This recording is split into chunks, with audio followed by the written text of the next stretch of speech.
弟兄姊妹，歡迎收聽2025年5月16號嘅靈修默想。今日嘅主題係安息日的教訓。喺開始聽今日嘅靈修內容之前，讓我哋先揾一個安靜嘅空間，跟住讓我哋慢慢深呼吸，祈求聖靈預備我哋嘅心。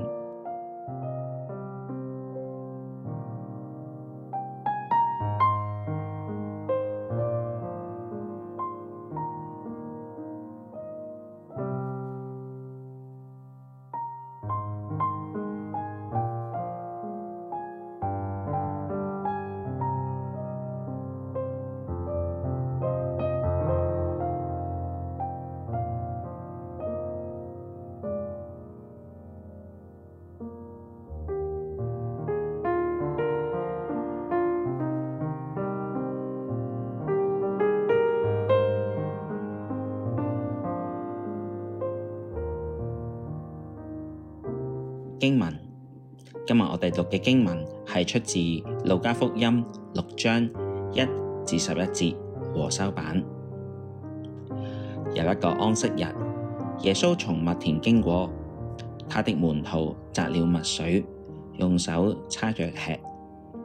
有幾個法利賽人說：你們為什麼做安息日不合法的事呢？耶穌回答他們：大衛和跟隨他的人饑餓時所做的事，你們沒有念過嗎？他怎麼進入上帝的居所，拿供餅吃，又給跟從他的人吃呢？這餅唯獨祭司可以吃，別人都不可以吃。他又對他們說：人子是安息日的主。又有一個安息日，耶穌進了會堂教導人，在那裡有一個人，他的右手萎縮了。文士和法利賽人窺探耶穌會不會在安息日治病，為要找把柄告他。耶穌卻知道他們的意念，就對那萎縮了手的人說：起來，站在當中。那人就起來站着。耶穌對他們說：我問你們，在安息日行善行惡、救命害命，哪樣是合法的呢？他就環視眾人，對那人說：伸出手來。他照樣做，他的手就復原了。他們怒氣填胸，彼此商議怎樣對付耶穌。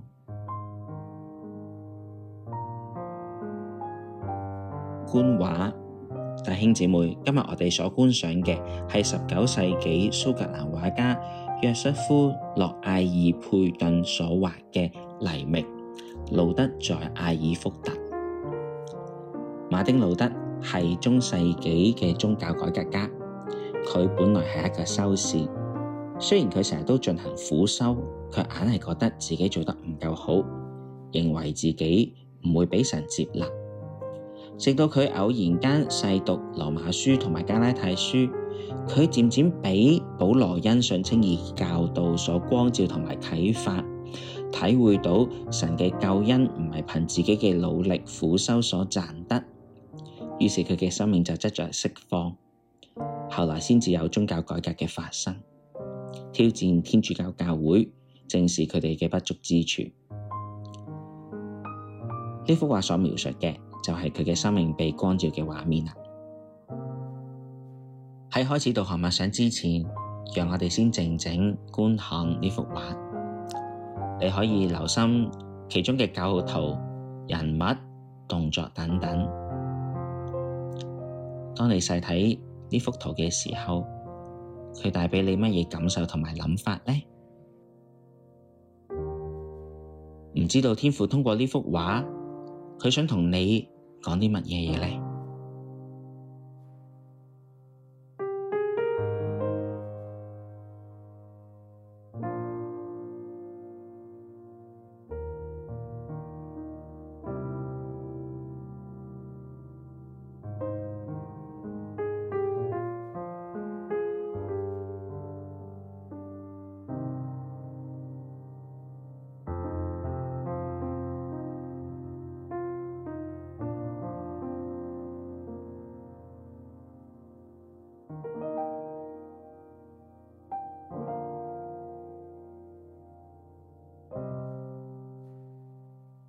喺呢幅畫入面，我哋睇見馬丁路德，究竟佢當時身處喺邊度呢？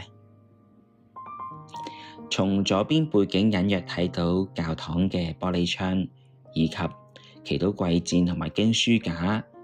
喺書架上面仲有聖經同埋公禱書，呢啲都係修士平日進行聚會嘅地方同埋工具。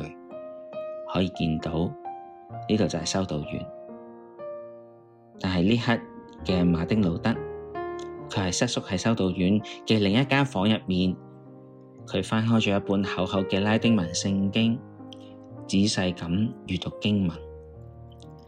喺中世紀教會，啲人係唔容許翻譯聖經嘅，所以淨係得嗰啲受過神學訓練嘅修士，佢哋容許讀聖經，亦都只係得佢哋可以讀得明聖經。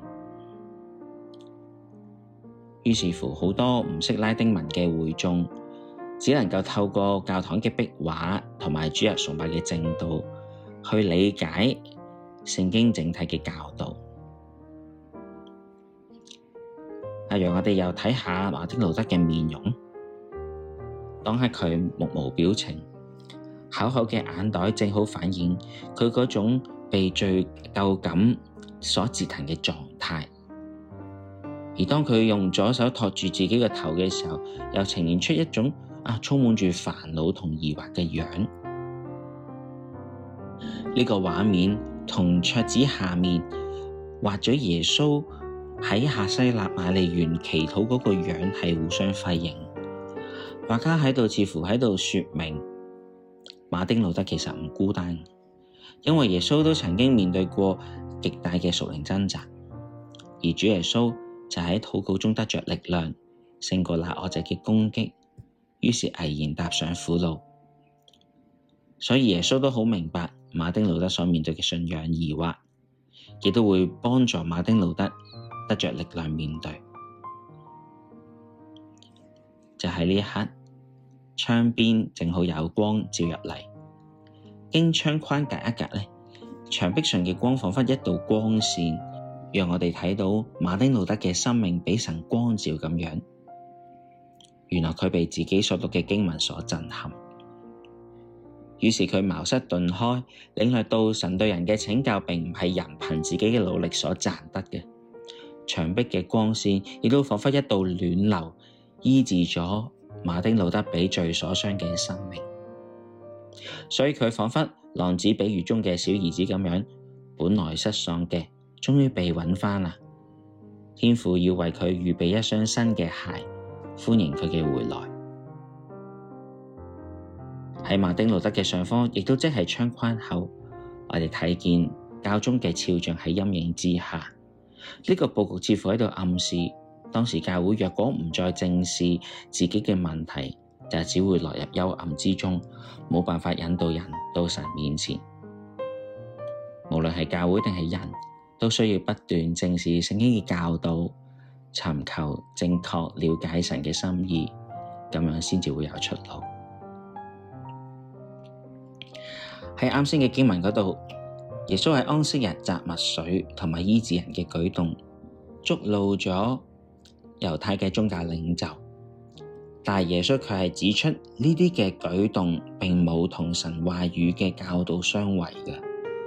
耶穌嘅教導就好似一道光，一針見血，指出猶太人佢哋嘅信仰盲點，挑戰佢哋都要修正自己不足嘅地方，以致佢哋能夠更好咁嚟到神面前，亦都將人帶到神面前，而唔係帶到佢哋面前。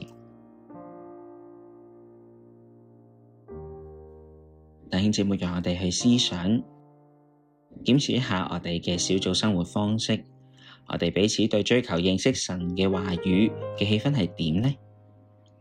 如果要避免墮入法利賽或者宗教領袖嘅信仰光景，我哋需要點樣調整我哋小組生活嘅方式，或者喺學習查考聖經嘅態度上作出改變同埋更新呢？請按你所諗到嘅，為自己所屬嘅小組祈禱。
最後讓我哋有個結束嘅祈禱。親愛嘅主耶穌，你係我哋教會嘅主，求你幫助我哋，使我哋繼續敏銳於聖靈嘅微聲，細心省察自己同埋小組嘅生命光景，尋求活出父神嘅心意。感謝你，阿門。今日嘅靈修默想嚟到呢一度，願主耶穌親自賜福俾大家。